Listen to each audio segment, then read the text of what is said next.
Let me introduce myself. My name is Syamfadika.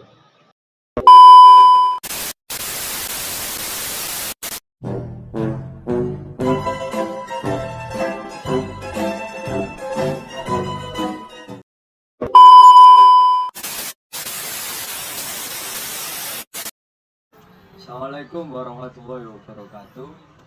Perkenalkan, nama saya Syamfadika dari kelas 12 IPA 1. Saya di sini mau menjelaskan tentang materi bilangan binomial. Ya, meskipun tidak jelas menjelaskan materinya karena saya tidak memahami materi tersebut.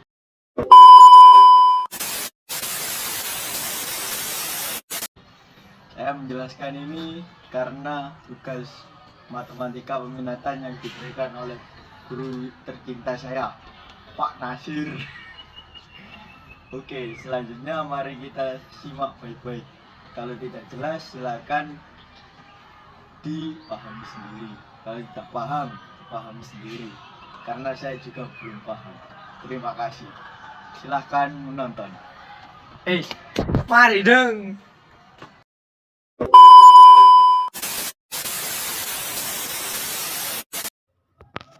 Distribusi peluang binomial.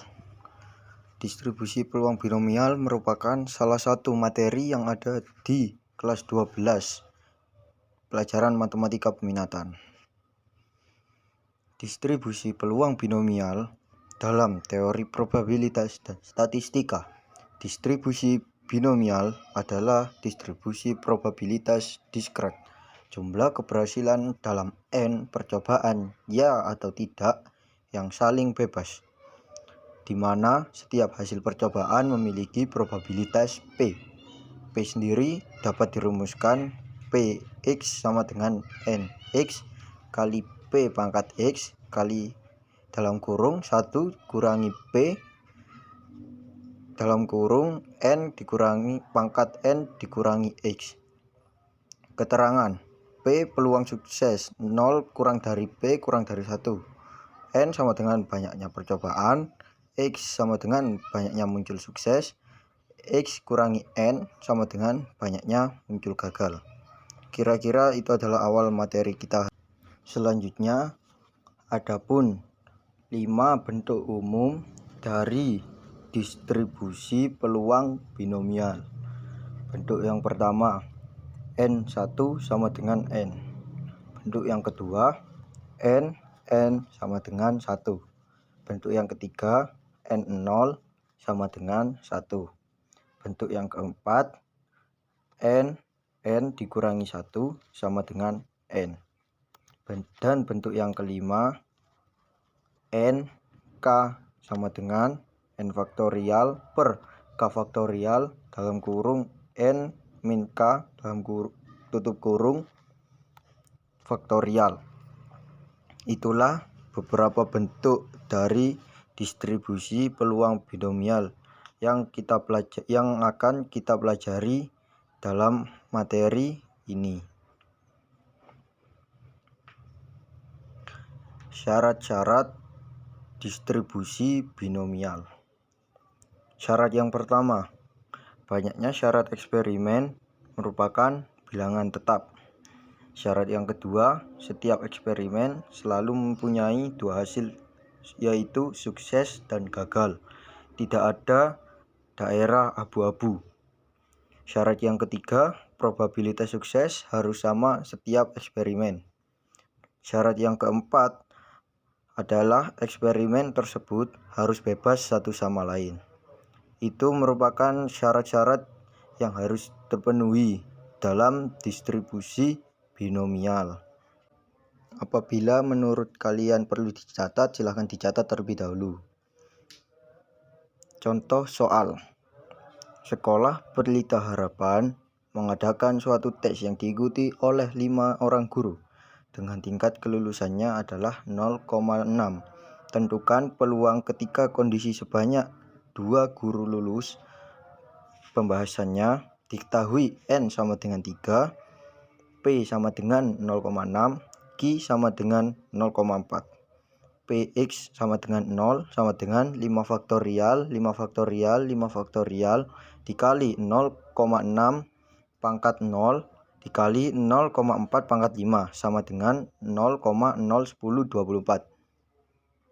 Px sama dengan 1 sama dengan 5 faktorial 4 faktorial 1 faktorial dikali 0,6 pangkat 1 dikali 0,4 pangkat 4 sama dengan 0,0768. Px sama dengan 2 sama dengan 5 faktorial 3 faktorial 2 faktorial kali 0,6 pangkat 2 kali 0,4 pangkat 3 sama dengan 0,2304. Jadi peluang binomial sama dengan 0,01024 ditambah 0,0768 ditambah 0,2304 sama dengan 0,31744. Distribusi normal. 1. Luas kurva di distribusi normal. Distribusi normal merupakan salah satu distribusi dengan variabel acak tertentu yang paling penting dan banyak digunakan. Distribusi normal standar ialah distribusi dengan rata-rata mu sama dengan 0 dan simpangan baku sama dengan 1. Daftar distribusi normal standar atau distribusi normal baku inilah yang digunakan untuk keperluan pengujian hipotesis. Jadi distribusi normal merupakan distribusi yang memiliki keperluan paling penting dan banyak digunakan untuk keperluan pengujian hipotesis. Kira-kira seperti itulah kesimpulan dari distribusi normal ini.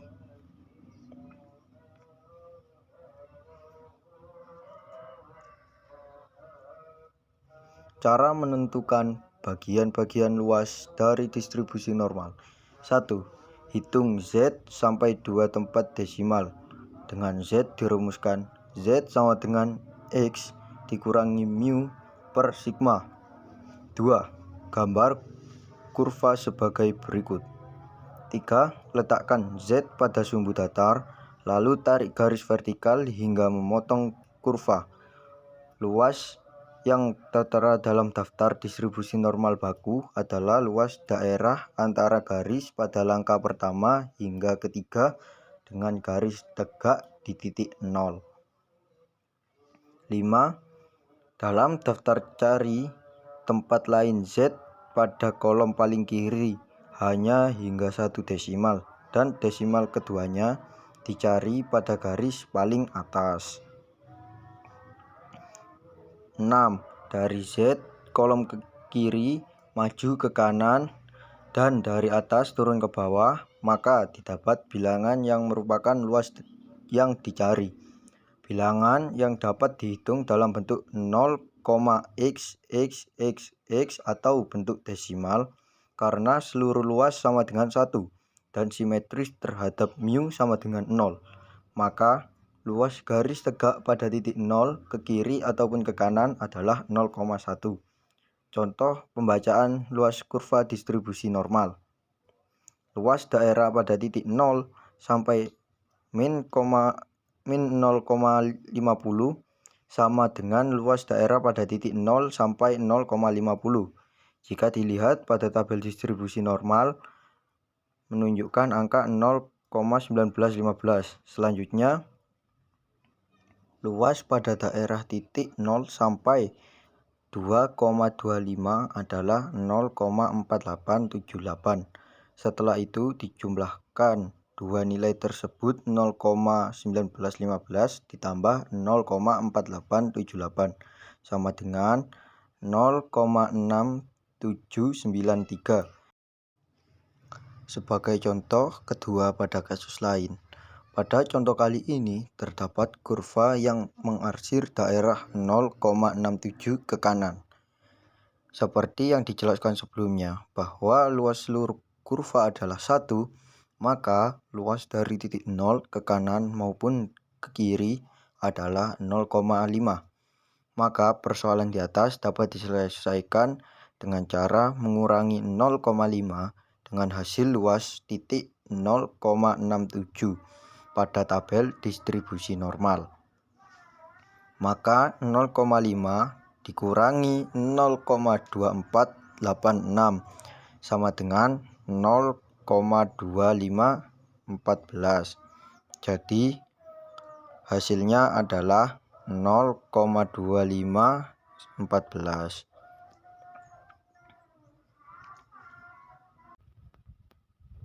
Soal. Dari 100 responden didapat harga rata-rata untuk angket motivasi kerja sama dengan 75 dengan simpangan baku 4. Ditanyakan berapa jumlah responden yang mendapat nilai 80 ke atas. Jawab. Z sama dengan 80 dikurangi 75 per 4 sama dengan 1,25. Dari tabel kurva normal didapat luas ke kanan sama dengan 10,56%. Jadi jumlah responden sama dengan 10,56% dikali 100 sama dengan 11 orang. Jadi jumlah responden yang mendapat nilai 80 ke atas adalah 11 orang. Selanjutnya, uji hipotesis dua pihak pada distribusi normal. Hipotesis adalah asumsi atau dugaan mengenai suatu hal yang dibuat untuk menjelaskan hal itu dan perlu dilakukan pengecekannya. Jika asumsi atau dugaan itu dikhususkan mengenai populasi, maka hipotesis itu disebut hipotesis statistik. Hipotesis dinyatakan dengan H0 dan harus dirumuskan dengan singkat dan jelas sesuai dengan persoalan yang dihadapi. Agar terlihat adanya dua pilihan, hipotesis 0 atau H0 didampingi oleh pernyataan lain yang isinya berlawanan, yaitu hipotesis tandingan untuk H0 yang disebut alternatif atau dinyatakan dengan H1. Pasangan H0 dan H1 menentukan kriteria pengujian yang terdiri dari daerah penolakan hipotesis.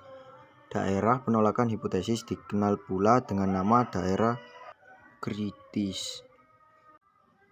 Berikut beberapa rumusan pengujian hipotesis. 1. H0 dibagi theta sama dengan theta 0.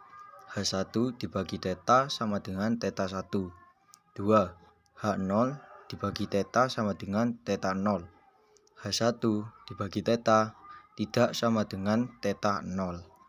Jika hipotesis tandingan H1 mempunyai perumusan tidak sama, maka dalam distribusi statistik yang digunakan yaitu normal angka Z sama dengan X dikurangi mu per sigma akar N terdapat